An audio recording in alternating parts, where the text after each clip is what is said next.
everybody, welcome back to my channel.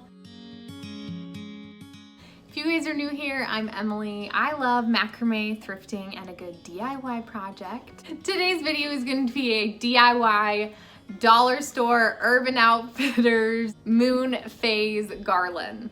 That is that's a mouthful. We can just call it a moon phase garland. That's easier. This DIY was so simple. I found everything at my dollar store and more. It's a Canadian dollar store. I'm not even sure if it's like all over Canada, but it's like walking distance from my house, so I went there. This project cost me a total of $7, which is really awesome. I know that on Urban Outfitters, the moon phase garland is like 22 or something like that, but I don't even have an Urban Outfitters by me. So if you guys aren't already, feel free to follow me on Instagram at EmilyFaith22. Okay, let's not waste any more time and let's get right on into this thing. Most of my supplies are from the dollar store. I got 3 of these packs of this air drying kids modeling clay, and I actually only ended up using 2 packs, so I didn't count the cost of the third one since I didn't technically use it for this project. I picked up these little rings, so you only need those top ones. I know you can get those also at like Home Depot, but it was pretty cheap to just get that whole container. And then you're gonna need some string, and I'm gonna use that top color.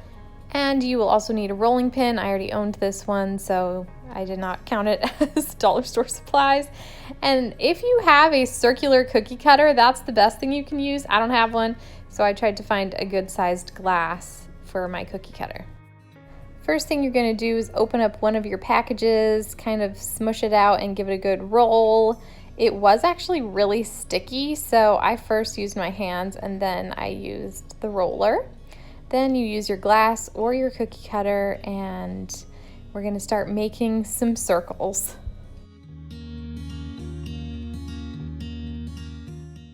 Since I didn't have a cookie cutter, my edges, when I would peel away the cup, needed smoothing out, so that's what you're gonna see me kind of doing. I kind of have to smooth out the edges after I lift up the cup, and I think because this modeling clay was really sticky, so, I mean, it was from the dollar store, guys.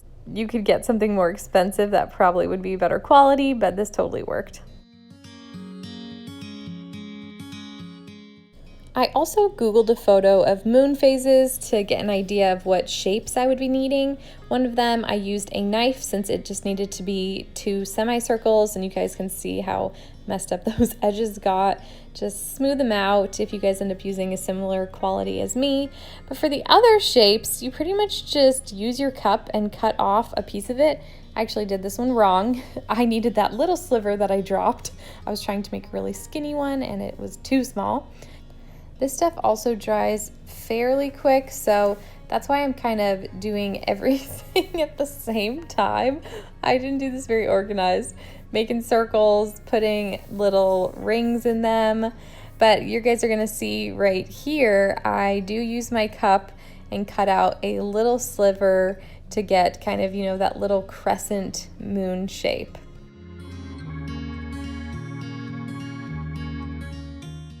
Then when I peel it off, you kind of have to smooth it out, and I ended up adding these little rings to both sides so that I can hang this thing vertically or horizontally and the moons will stay in place. You can kind of just see me fiddling with these little rings. I just pushed them right in there and they have stayed in place, so that's good.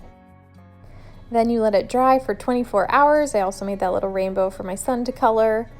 I quickly wanted to add that once everything is dry, you guys can, of course, paint them. You can paint them gold, you could do silver or black, or you can be like me and just leave them white.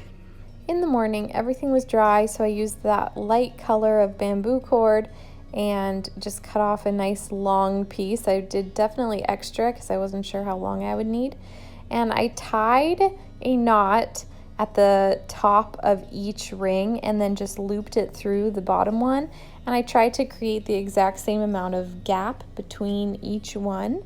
So you can see there's just a little knot, and then I loop it behind it and up through the bottom ring. Again, just try and keep the distance between each moon phase about the same. This was the most tedious part for me, but it ended up working out great. It just took a little bit of time.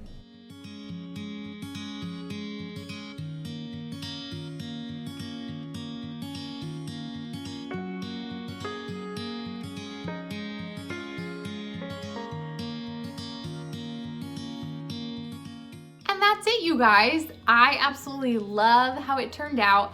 You can hang it long ways, or you can hang it this way, which I love.